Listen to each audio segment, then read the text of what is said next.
Hello, everyone. I am Corey Harasha, and I am a humble transmitter of wholeness. And today, I would like to talk about the meaning of wisdom. So, why is wisdom important? And what is wisdom? And what does it mean to be wise? So, you probably don't talk about wisdom much in your life. It's probably more focused about talking about the weather or the news or what's happening in the world. But I think it's important to sometimes take a step back and consider wisdom and what it means to be wise. So, to me, wisdom is what allows us to better understand the world as well as achieve goals.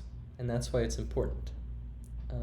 So if we understand wisdom, we'll be capable individuals of achieving anything we want to achieve, any arbitrary goal. We can seek it, and if we are wise enough, we will achieve it, given sufficient time to create whatever we want to create, or to move to where we want to move, to do what we want to do. And wisdom is hard to obtain because the world is so complex. So in order to be wise, you must have knowledge. You must know patterns of reality so that you can work with these patterns to change reality in the ways that you want to change it, or to experience what you want to experience. And once we have this knowledge, it's important to put it in the context of a human, and how does the human navigate the world or create what they want to create, and that's through the idea of decision making. So wisdom and decision making are kind of married, because the way that we apply knowledge, so knowledge is information, while wisdom is more of the application of that knowledge through decision making. So you could be very knowledgeable, you could know a lot of things and not be very wise because you don't know how to take these facts that you may learn at school and turn them into good decisions that take you to where you want to go. But if you have this knowledge, you can apply it to make decisions, to take you to where you want to go, then you would be wise. But it's very hard to be wise without the knowledge. So you may think about like the idea of, I want to travel from LA to New York by car. I'm going to drive there. Knowledge is like having the map. You know the place, you know how the world is situated. While wisdom is more like having the path from LA to New York mapped out. Turn left, turn right, go straight 100 miles, take this exit, turn left, get on this highway. That is wisdom. Knowledge is just like the general information of the map. So if you can imagine, someone who's wise will be a lot easier at getting from LA to New York City than someone who's not very wise may take a lot of wrong turns, and they may eventually get there, but they'll probably get there a lot slower than someone who has the wisdom to make the right decisions at the right time. And so part of wisdom is that it's built on experience. So it's very hard to be wise if you don't have memories of other similar sorts of experiences to inform your decision making. So if you think about someone at your job, on the first day they don't have like any experience of that job. Say they're right out of college and they're just kind of like new to the field, whatever field you're working in. They're probably going to make a lot of unoptimal decisions. They're going to probably make some mistakes. They're going to take some wrong turns. But every wrong turn they make gives them more experience, so then the next time they face a similar situation, they'll be able to make better decisions and more quickly achieve their goals. So I think like one way you can measure how wise someone is how quickly they can achieve any arbitrary goal. So if someone's really wise, they could say, I want to learn to play the violin. Maybe they can quickly become a really good person who plays the violin. Or if they want to become an artist and they want to paint, they can quickly learn how to paint. Or if they want to program or write a book. So wisdom is kind of very generic in my mind. It's not, you can have specific wisdom, but there's certain ideas that empower a wise person to learn very quickly. So I'd say wisdom is also tied to learning. So if you're a wise person will learn very quickly because they have the experience of identifying patterns. So maybe, it's like the difference between someone who can just recognize like basic patterns as opposed to like patterns of patterns. So wisdom, I say, is like you find patterns of patterns where you understand how everything is interrelated. So you could be studying the stock market and somehow that will inspire you on some music you're composing because you understand that this pattern of the stock market and this pattern of music are somehow interconnected, and you can apply this information very generally. At least that's how I see wisdom, is kind of like these abstract ideas that are very general for making decisions to achieve goals. So another key aspect of wisdom is experimentation.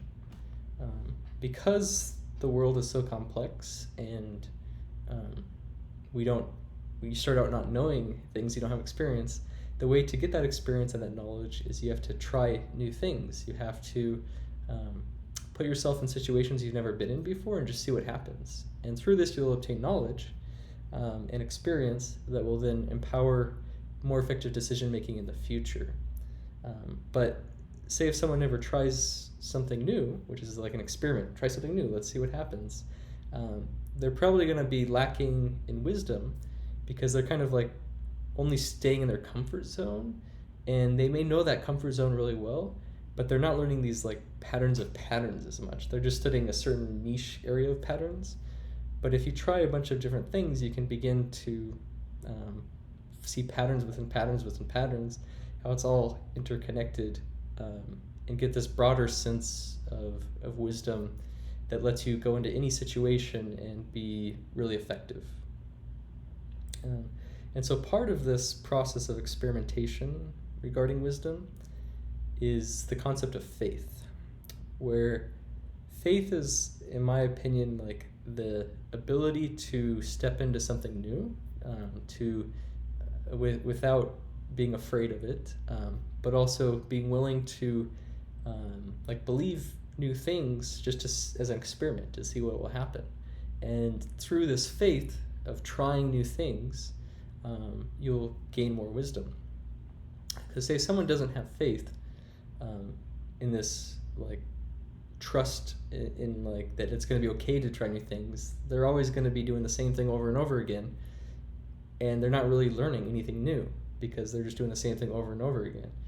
But this faith is like a trust in a higher power or in God to take care of you even if you step into something new and you make some mistakes.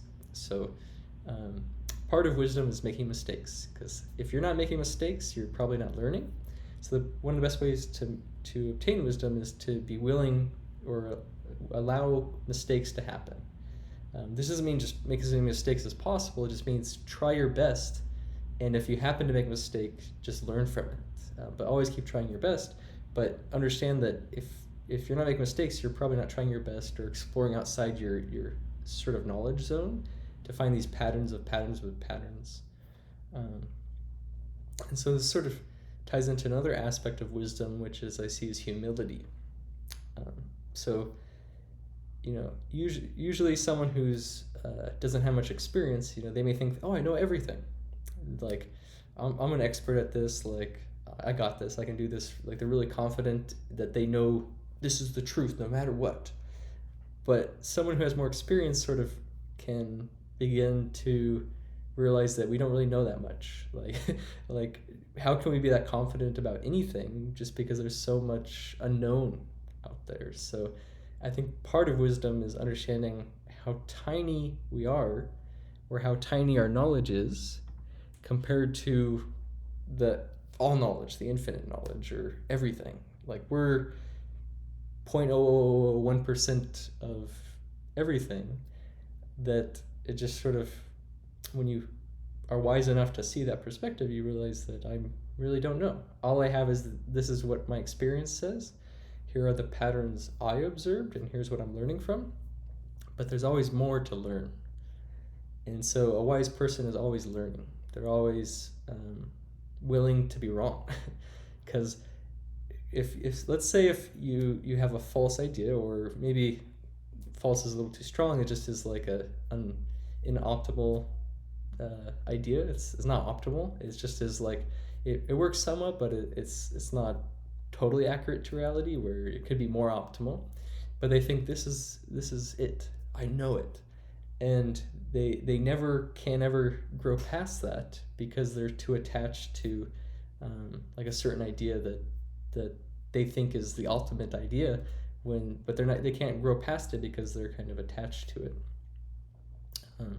So like a wise person, if you're humble and you say, I could be wrong, I'll learn as I go, as I get more experience, they're more likely to obtain more wisdom, more knowledge, because they're open to it.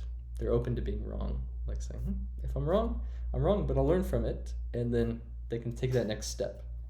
But if someone's not open to being wrong, they're kind of stuck there till they really realize that, oh, there actually is way better ideas than what I thought were the best ideas. And eventually that'll happen, just because the way reality works, that it's always taking us to the next level, that eventually you'll realize that your ideas don't work as well, or maybe you'll see other people who are more efficient at things and you can learn from them. And so I think that's another aspect of wisdom, which is like asking for help and asking for guidance, having a mentor, having someone who can teach you things that you don't know. So always having a teacher. And that's part of the humility aspect of realizing that, I'm not the person who knows everything. Everyone should be my student, but realizing that, no, I have people who are my students, but I also have people who are my teachers. And realizing that I can learn from these people who have a lot more experience than me. And the benefit of having a teacher is that you don't have to learn from experience all of the things that they've experienced. You can kind of absorb their experience from them, or you can say they give you their experience through communication. And so you can obtain like wisdom through books. Say if someone is an expert in a field and they spent 40 years studying something, and you read one book, you don't have to spend those 40 years studying that topic. They wrote a book on that, and then you can obtain the distilled key points of that 40 years of experience, of research, in one book. So it is wise to read books, learn from other people, podcasts, watching on YouTube here. I'm sharing my experiences, and hopefully it helps you take your next step. And I think that's another aspect too, is having a teacher, but also teaching. Like a wise person will want to teach what they learn, because one of the best ways to learn is to teach. Like even just me sharing my ideas here, I am actually learning from myself, which sounds kind of funny, but like if you think about it, like there's different aspects of myself. So as I'm talking here, certain parts of myself who've kind of learned from this knowledge are speaking, but there may be other parts of myself that are still learning. And so as I speak this video, I watch this video, I'm kind of learning from myself. And so you may think that a good way to do this is journaling. So kind of another aspect of wisdom is not just trying new experiences, but kind of like analyzing them and being introspective, of like being aware of your awareness, being aware of what happened, and integrating it into your whole holistic consciousness.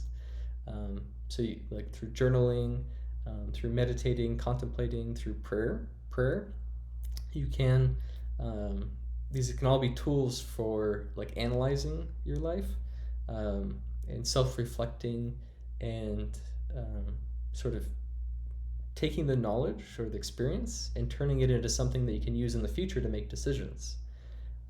Because say if someone is just always trying new things, but they never think about it, they're just kind of like, try this, they're probably not learning. But say someone who's trying lots of things and they analyze it and they say, okay, when I do this, this is what happens. When I do this, this is what happens. They're grasping these patterns, and they're saving them deeper into memory through this introspective analysis. So when they're placed in a similar situation in the future, they can recall that analysis and make a better decision. And so say if you make a mistake, it is wise to analyze that mistake and see, okay, why did this thing happen that I didn't want to happen? And then you can sort of see what decisions led to that unoptimal situation, and think about how can I make it a more optimal situation in the future by learning from the past. Yeah, I think that's about it on wisdom. I think if there's anything else, and I'm still learning about wisdom. I'd say I'm more knowledgeable about love is more of my specialty, but I think this is something I talk about, like the connection between love and wisdom. So in my other video, The Meaning of Love, I talked about love is the expansion of the identity, and I think wisdom you can sort of see as like kind of a contraction of the identity in a way, which is like trying to like influence everything from a certain perspective. So like if you want to be wise, you have to sort of think about the consequences of your choices as an individual as opposed to the holistic thing, because with wisdom you can only affect your own individual decisions. My wisdom doesn't change your decisions unless you choose to learn from my wisdom, or your wisdom doesn't influence my decisions. So in that way, wisdom is sort of tied to the sense of like separation, or the sense of one part of reality changing other parts of reality. And I think though they walk hand in hand with each other, the sense of like expansion of love and contraction of wisdom is like a sense of a breathing. So as we love other people, we're kind of like, oh, we're all united. I don't have to make any decisions because everything's okay. We're all interconnected and one. And wisdom's like, well, let's see what will happen if we try this. The experimentation part of wisdom, and sort of think of it like a dance between love and wisdom. Another word for wisdom is light in my mind. Like having the vision to see reality accurately so you can make good decisions. And so they're kind of like dancing with each other, this breath of like love and wisdom interacting with each other harmoniously in order to create new experiences. Because I sort of see like love is like kind of more receptive in a way. It's like just kind of like appreciating, oh, everything's nice and wonderful, I don't have to change anything. And then wisdom's like, oh, this stuff could be so much better. Like if we just made these decisions, it could be a lot better. And it's like this sense of change. So love is sort of like a constancy, and then wisdom is kind of like, oh, let's change it up. Let's listen to a new song. Let's create a new movie, or let's go do something new, which will change it. But if you had like wisdom without love, it would just be this sense of like, I can create things, but you would never really appreciate it, or you wouldn't find enjoyment in it. It would just sort of be like, I'm powerful, I can create things. But if you have love without wisdom, it just is kind of like, everything's wonderful, and nothing would ever change. Just everything's wonderful eternally. But I sort of see reality as both aspects. And I think as you get more loving, you'll eventually want more wisdom. And as you get more wisdom, you eventually want to be more loving.